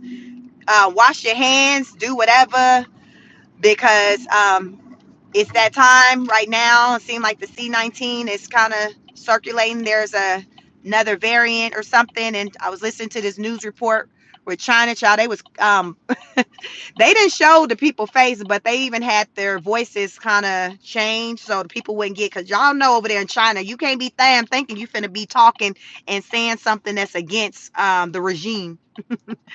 Um, that what they call the CCP, the regime of China. Listen, they don't be going against that little short man over there. So people over there like, listen, we over here sick. We sick. Um, People falling out. People ain't surviving. China, they ain't talking about it because they quote don't want to scare people, but people aren't good. People are not good. And it's spreading and it's making its way to the US. Those of you who travel a lot, go in and out of airports. I've been hearing like a lot of people talking about when they have been getting sick as of late, it's been feeling different. It's been hitting different than before when they've been sick. Uh, a lot of people, don't survive it. So just be careful. Do what you need to do to protect yourself and your loved ones. I'm one that's big into like vitamins, supplements, tinctures, things like that. Things that keep me out of the doctor's office. So I'm not your girl to be trying to, run to the doctor for a bunch of things. I'm more so on that holistic type, tip, natural stuff, because I just don't really feel like pharmaceuticals for everything is the answer. For most things, I really don't think it's the answer. So I just want to make sure you all, take care of yourself. Look into look into it. Like what I'm saying, as far as with C-19 and it kind of been on the rise. A lot of cases been on the rise, and in particular, look into China, and then how what's going on in China is impacting the U.S. because y'all remember the last time that's where it started. Remember, it started in China. And what I'm telling you is that China is on some, listen, yeah, I want to let y'all know that it's back. So I don't know when y'all gonna get the memo, but the Chinese government isn't, trying to be forthcoming with it, but that's all right because we're gonna put the word out and let you all know that right now people are, as a collective out here in China, aren't doing well. A lot of people are sick from the C-19. A lot of people are sick, and a lot of people are not surviving it. So we're back there again. Y'all remember that? That was what, 2020? We're there again. If you do start feeling sick or feeling something that feels different than what you felt before, your loved ones feeling, don't take that lightly. Do your research. Um, have conversations with your medical provider, but don't take it lightly, because it is real, and it is out here, and people are outside now. People are traveling, so that means you're coming in contact with more people, and germ spreading. Y'all know how I go. Y'all know how I go. So you still have to live your life, but at the same time, you got to take care of yourself and be smart. Riza says soursop and oregano oil, gel tablets. Thank you for that. Oregano oil. That's my new secret. Oregano oil has been my new game changer for probably the last. I probably started taking it in the winter time. My husband, like, he's big into supplement, all natural things. So child, like, we pharmacy, just all natural stuff that I have in my house. So I got all these natural things, like these tinctures, whole bunch of tinctures, vitamins, child. So oregano, if you have a cough, a tickle in your throat, the oregano tincture, fill up the little vial, the tincture, just one. So that probably equates to about 6 to 8 drops. Put that underneath your tongue. When I tell you, it will take away the cough and the tickle, going like that. Now I'm gonna tell you that shit is nasty as hell. It's nasty. So have you something on the side, a drink or something with some flavor to get the taste out of your mouth, because it's strong. But baby, when I say it's life changing, oregano oil. Get oregano oil. I'm mad that, because I was so rushed trying to get out the house, and I didn't want to start this live to where I didn't take some before I left, because I felt a little something in my throat. Like, so I'm like, oh, I'll be fine. But the oregano oil will, baby, it will take it away. So think about like how you normally would maybe be like, oh, I need a cough drop or I need cough medicine. Use the oregano oil, the tincture. You can get it at like Sprouts. That's where we go. You might have a Whole Foods, and you put it underneath your tongue. You put it underneath your tongue and kind of let it kind of sit there for some seconds. And like I said, it's strong, it's nasty, but it will get rid of the cough or the tingle. I promise you, it works. So that's my go-to if I'm feeling like, ugh, and I take that oregano. And I hate that I didn't take some, even this morning, but I haven't been coughing. I'm fine, but I just know that oregano would even take away even whatever little something I feel. The oregano oil would get that all the way together. So like I said, get into whatever it is centered around strengthening your immune system that can help you. And it don't have to be pharmaceutical drugs. Organic, as T. Davis said, like, we just got a bunch of organic products in the house for the family. So that's the type of tip we're on. We've really boosted it after the pandemic, when that happened in 2020. That's when me and my family really got on that type of tip. That's how we take care of ourselves. So you all do what you need to do to take care of yourself. John said castor oil works as well in sugar.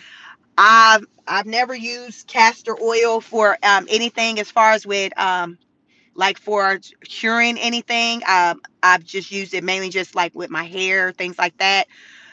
But listen, y'all, like these things, just get into it. Look in the comments, see what people are saying about different herbs, remedies, tinctures, because these are the things that we're going to need. And a lot of things, since the pandemic, when people have gotten sick and things like that, a lot of people have talked about how they were able to survive a lot of this stuff. It was the use of natural, organic things. It wasn't, oh, I went to the doctor and they gave me this or they did this. It was some, I started eating this way. I started taking these supplements, these tinctures. Like, These are the type of testimonies, if you really tapped in, you hear people say, like I say, when you know, you know. When you know, you know. So it don't be about that pharmaceutical stuff, y'all. I'm just saying, don't sleep on the all natural stuff. If you got your pharmaceuticals, do you, boo, do you, whatever. But if you got access to natural things, you have the elderberry. Yes, my mom lives, Dr. J, thank you. Good morning. Elderberry. Any of that. Any all natural things, they can be a game changer. That is what I used. I just say try it. A lot of people have testimonies centered around just using things that are all natural to help them just heal and feel better. Um, John says that start buying books of what people of the old days did. Yes, because there was a time like what were the people doing before there was these prescription drugs? What was the ancestors using? Hell, back in the slavery days at the plantation when we got sick, y'all think Master and them said, "I think because you sick, you can't get out here. You get a day off from going out in these fields." You know what I'm saying? So think about just the times that people were in to where they still had to, what you say, make it do. Like it wasn't no days off. Like what's that? It wasn't no PTO. Ain't no PTO on the plantation. It was no PTO. You had to get it how you live. They done made you up some soup, put some onion in it, put whatever in it. Um, all of that. All of that. So these are the times where you have to just think outside of the box. Uh, um, Alejandro says, "What can I take for liver cirrhosis?" I'm not sure. Maybe somebody in the chat knows, but I will say anything that you do have questions on centered around something that's going on with you, go to the internet, in particular Chat GPT, and type in what are all natural, because this is what I'll do. If I want a natural remedy for something, whatever it is, whether it's removing a stain, feeling better, anything, what is an all natural remedy for whatever? Type that in. You will get your answer. I just say go to Chat GPT because it's something conveniently there, but you can just go to Google, because nowadays, have y'all noticed when you go to Google and you put a question or something in there, the response is, it'll say AI. It's going to give you an AI response anyway. It's going to give you an AI response anyway. So just go to the internet. Create a habit of going to the internet and putting your question in there, because I started doing that, especially when it came to health, when I got laid off for the second time in 2011 and I did not have medical insurance. And I wasn't one that lived like at the doctor's. I would kind of just go annually when I needed to, but sick visits, that just wasn't a thing where I would get sick, have to go to the doctor. So when I did get sick or feel unwell, I would go to the internet and type in my symptoms. I became the internet doctor. And I would go to the doctor and say, yo, like, this is what's going on with me. And they'd be like, all right, and I rarely would be wrong, because really, if you go to the internet and type in the symptoms, it's going to kick back to you what's going on. And so when I would do that, really the doctor would kind of just be co-signing what I said, or I may have been slightly off with the diagnosis, but I was kind of in the ballpark. And they'll just have to give me my prescription, but I would be able to go in and say, yo, this is what I feel it is for this reason. And most of the time I would be right. Most of the time. So I'm just saying, like, it's okay to do your own research to figure out what's going on with you. You don't have to always just be so quick to run to the doctor to pay a copay or whatever for someone to tell you what's wrong with you. You can start at home by asking the questions, putting it in the internet. Then based off of that information, it may say, hey, you need to go to the doctor so you can go get whatever. Or it may return and say, hey, based off of that, here's some things that you can actually start doing. And if it doesn't get better after whatever time, then go see somebody. You see what I'm saying? It's like a little blueprint. It's a little blueprint. It's a little blueprint. So especially when you don't have the money and the resources, you got to do things like this, because that was my situation. Money, resources. I had to learn how to think out of the box. So ever since then, I would do it with friends, be at work. They said, girl, you got such and such. They'd go to the doctor and be like, girl, you were so right. That's exactly what they said I had, because I got used to like just typing in symptoms and doing that, So I be running around diagnosing all kind of people. But I do have a degree in clinical mental health counseling. That is what my education is in. One of my degrees, my most recent degree, is a master's in clinical mental health counseling. So when it comes to like mental health and all of that, child, like that's what my education is in. But that other stuff that I just told y'all about, that happened when I ain't had no job. I ain't had no job. So I had to get on the internet. I got a cough. And it's been here for 7 whole days, 7 whole nights. What is this? What is this? Google is this. And Google would tell me like, I got into the habit of kind of taking my questions to the internet. So I encourage you all to do that as well. I thank y'all for riding along with me. On this car Chronicles. I didn't even know if I was gonna do it because I'm like, Lord, if Daphne Joy, listen, lock her up too for just being dumb as hell. Just lock her up too. Just lock her up too. 50, take the baby and lock Daphne Joy up because she goddamn just lock her up too. I'm so sick of her. So, but I decided to come out. I said, no, let me talk to my people. I do Tuesday Car Chronicles. Let me talk to my people. I got some bad news last night, and my aunt, she is in a hospital for meningitis. So she's not doing well. So I'm just like, okay, do I got the mindset to do a live? And I'm like, let me do this live. She's not doing well. Um, During the pandemic, she's someone who also, got the jab, and, it's been downhill for her ever since. I'm just saying, like, she ain't been right, y'all. She ain't been right ever since.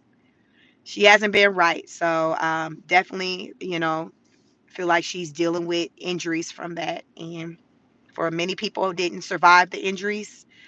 And yeah, so it's not looking really good for her. Thank you, John. Yep, it's not looking good. She was seized, so she's on the ventilator. She was seizing. So I looked at meningitis. So it's something that deals with the bacteria infections dealing in the brain.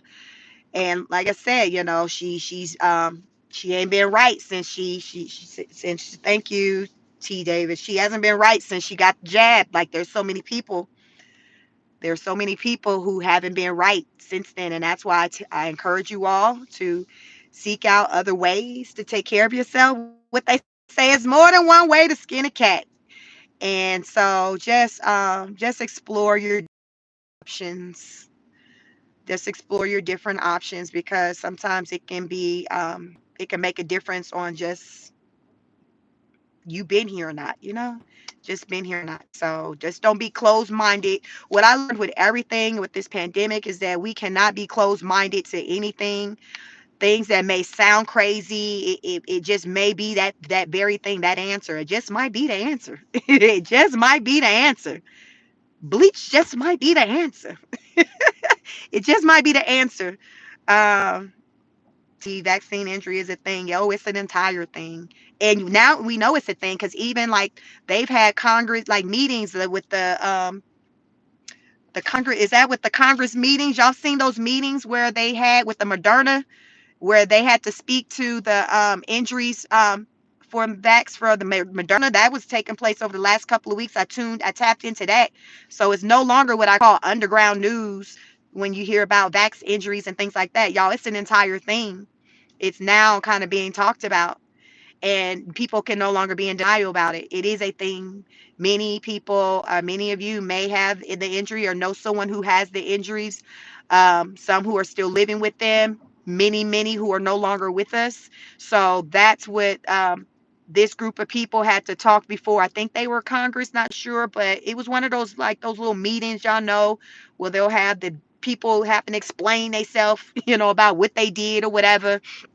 So it's one of them little meetings that they were showing, within the government centered around, happenings in the U.S. And Moderna, I think it was for that particular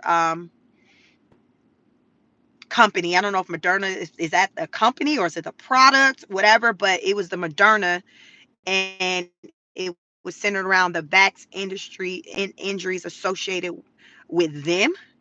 So, y'all, it's a whole thing. RZA said that's why Biden gave Dr. Fauci a pardon. Shake my head. They lied to us. Yes, I was reading that last night, trying to understand what the reason was for the pardon because they never officially came out and charged Fauci with anything. But when I was reading it, it basically Biden was just being proactive, just in case somebody did want to come down the line and hit him with some charges. Biden went ahead and just gave him the pardon. So Fauci is still saying, I didn't do anything wrong, but I appreciate Biden giving me the pardon, so Biden gave him the pre-pardon. Like, I know they ain't charged you with ish yet, but just in case you can have this in your back pocket. You see what I'm saying? You can have this in your back pocket just in case them folks come rolling up on you. So right now I seen that President Trump what is now looking to try to have some of the pardons he did revoked or reversed or whatever, because he's saying it seems like Biden didn't make those decisions on his own. It was other people making those decisions, signing off. 'Cause, everybody's learning Biden's mentals is then gone. So I think Fauci's party or not, that's going to be able to remain because that was one of those questionable parts. The it's a questionable pardon by the Trump administration. Now I didn't know that was a thing, that an administration can remove or revoke um, pardons done by previous administrations. I didn't know that was a thing. I don't know. Trump might be the first one trying to do that. Y'all know he is not above being the first, just like your girl is it.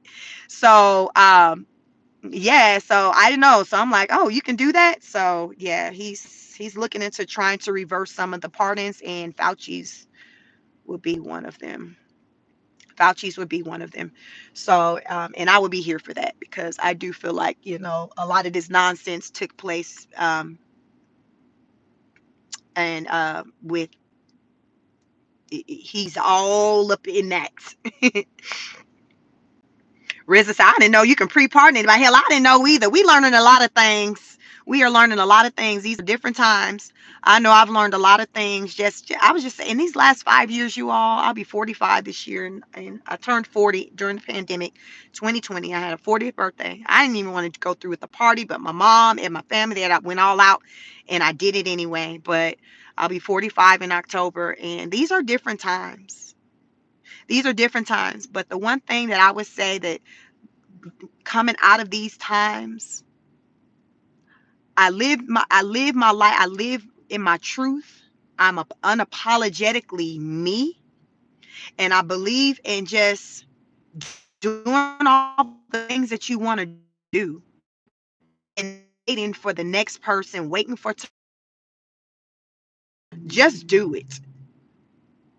If you don't want to do something no more, damn it, don't do it. You know what I'm saying? Like the days of giving a damn about what the next person think or feel, y'all, that was left in what, 2019. Like, I'm done with that.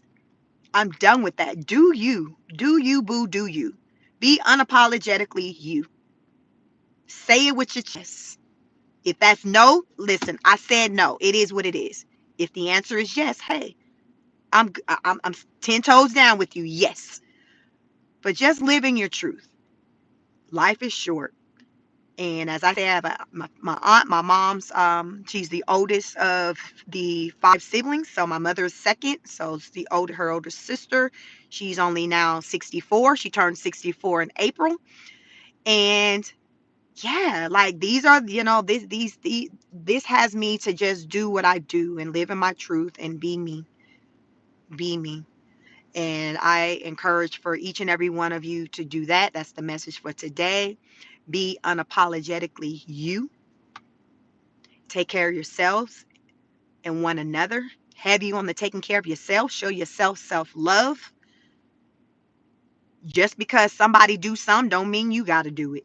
Use common sense and discernment. If it don't pass the smell test, if it don't feel right, then don't do it. If it don't feel right, don't do it. Move around.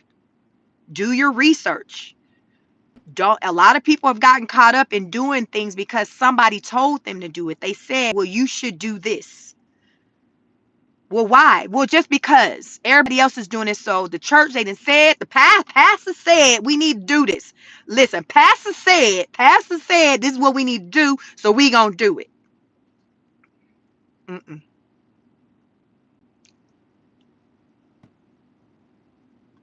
Pastor said to do it. So I did. Boss said to do it. So I did it. And that's a lot of people's story.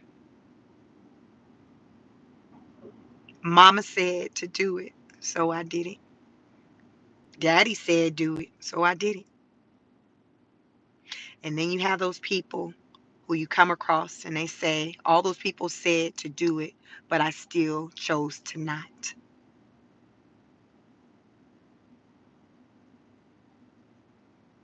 You have those people. It's a smaller group of people, but it's that group of people that has the attention of the other people.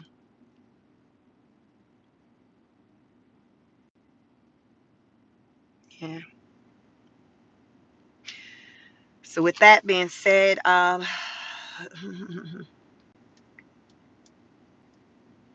there's many reasons why people do what they do. The moral of the story is you need to feel good about whatever it is that you do. Be able to sleep at night. Can you sleep at night with the things you're doing? That's the test right there. Can you sleep at night? 8 more likes. Can we get 8 more likes before I end this live? And my phone about to die. My battery dying. Like the video. Let me try to get through some more of the comments. Good morning. Welcome.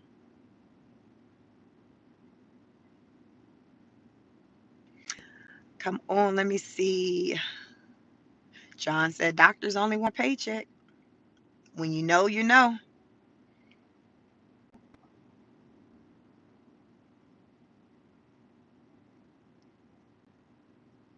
Axel says, yeah, definitely go to the doctor for cirrhosis, but I'm sure there's some things you can do. Yeah. Dr. J says that is what the doctors do. Oftentimes they rely on the computer a lot too. I remember the first time I did it when I self-diagnosed myself and I went and I told the doctor, I said, well, I already know what's going on with me. I looked it up on the on the internet. And he said, okay. He said, okay. So he looking at me, I'm looking at him, and he was like, okay, so what it say? And I told him, and he was like, and he did his little thing and checked, and he was like, yeah, that's what's going on with you. And he gave me some free, he gave me, I'm an asthmatic, I have asthma in my medical history. He gave me this inhaler. I probably had like a bronchitis or something dealing with the lungs infection. He gave me an inhaler that was valued at like $250. So he gave me the free inhaler. And then that's when I learned about Publix, a popular chain grocery store here in Georgia.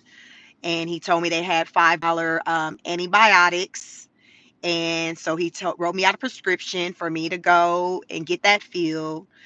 But yeah, that's how I learned, and I've been doing it since. So before I go see anybody, I'm getting an idea of what's going on with me. Because here's the thing, if you do that pre-work to do that, to figure that out, when you do go to a doctor and they start talking whatever, you can kind of have dialogue with them and bounce that off of what you read. Just so they'll know, like, I mean, you ain't finna just be telling me anything. I did my research before I came up in this piece and say nothing about that. So I'm gonna need for you to give me more to support why is that versus this. You see what I'm saying? Because these doctors, they trying to make their money. So if you know a little something, then you're not just solely, going off of like, what somebody is saying to you. You like, okay, yeah, that makes sense. That line up with what I read. Or no, that don't make sense. Why is it that versus this? Because I have these symptoms right here, you see, and you're forcing them to kind of have to kind of really go deep to figure out what's going on and not just tell you something or not just write you out a prescription. Just get you out that room so they can get on to the next patient. You see what I'm saying?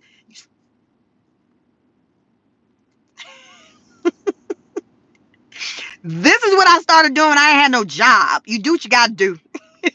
I ain't had no job and I had multiple degrees at that time and still didn't have no job. That's how I know this some bull. This some bull.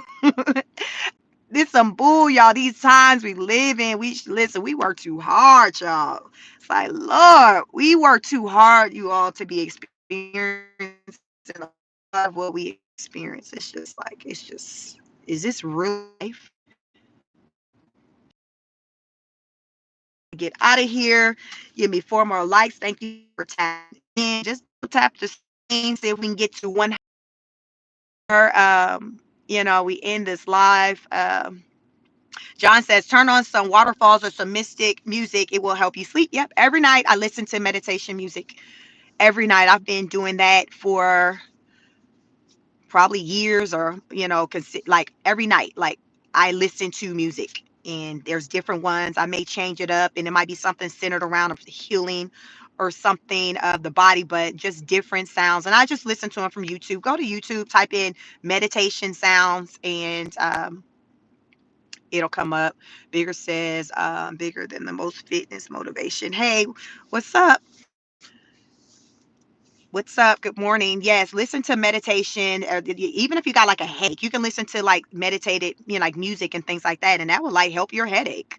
My husband does that all the time. I don't do it for a headache. I just listen to it for like when I want to sleep. So I only play it when I want to sleep. So if I want to take a nap or if I'm turning in for the night, I'm listening to music. Meditation music is what I do, along with um, exercise. I exercise. So you want to do that. You got to take care of yourself. Take care of your body. Remember, it's mind, body, and soul. You got to take care of your body. Make sure this is good. Your mentals are good, because if this isn't good, everything else starts to break down. So we want to keep our mental health strong. But we just do whatever it is that we can. We do whatever it is that we can do to take care of ourselves. Yeah, definitely catch the replay if you did come in late. Listen, we talked all things with immigration. Trump's birthday. Listen, Trump's 79. Trump is 79. Next year will be 80. We'll see what he'll do for the actual milestones. This year, he just said, well, he just thought he'd throw it in with celebrating, with the celebration for the military, the 250-year Army anniversary. So he was like, hey, let's do it up. Let's do it big. But word on the curb is that, yeah, it wasn't as big as he wanted it to be. But listen, he's still alive. He's still kicking. I looked up the average life expectancy for a man is 77, and he's 79. So he's winning in that regard, So that's why I'm like, Trump ain't crazy. What we see this man doing, he's doing what he want to do. He ain't delusional. He's doing what he want to do. He's a very smart man. Very smart. He's a strategist. He doesn't do anything that's not going to benefit him in some type of way or benefit the country. Like, there's going to be a benefit. Trump ain't out here just doing stuff just because. Don't think that. He's not. It's just a question of, okay, what's the reason behind what he's doing right now? Like, what are we doing? What's the reason? Because there is a reason. One more like. Who will be the 100th like before we end this live? One more like. Uh, but yeah, so yes, listen, Trump out here still talking his talk. We gonna see what he got to say this week. What he got to say this week, coming off of this weekend, because it was a busy weekend, very, very busy. It's voting season. It's voting season. Thank you so much for the likes. It's voting season. Who you voting for? You team Republic. Listen, that Eric Adams, who was that? He was the mayor of Atlanta. No, I'm sorry, the mayor of New York. He was like, y'all, I'm running. He was like, I'm not even, he didn't change his party to independent. I'm an independent. I don't subscribe to Democrat or Republican. I'm an independent. I vote based off of my, who's basically talking my talk. So, Governor Eric Adams, the governor, he was like, he switched over to independent. So he will be on the ballot to run for, I guess, his position um, again this year. I think the vote is it this year, November, because guess what? They said, what you call it back on the poll? What's his name? Cuomo? Chris? No, Andrew Cuomo. Is Cuomo the former mayor of New York? Andrew. Is it Andrew? Chris was the younger one. Andrew Cuomo. Is that his name? Andrew. He back on the, y'all, he's trying to get back on the ballot. Andrew. Is it Andrew, the older brother? He's trying for New York. Y'all know who I'm talking about? Andrew, big brother, Democrats. RZA said the Dems tried him dirty, and why did he? The Dems tried him dirty. That's why he did that. Okay, yes, Andrew, yes. So yes, Eric was like, "Yep, I'm independent now," and he said Andrew is running also, I think, as an independent.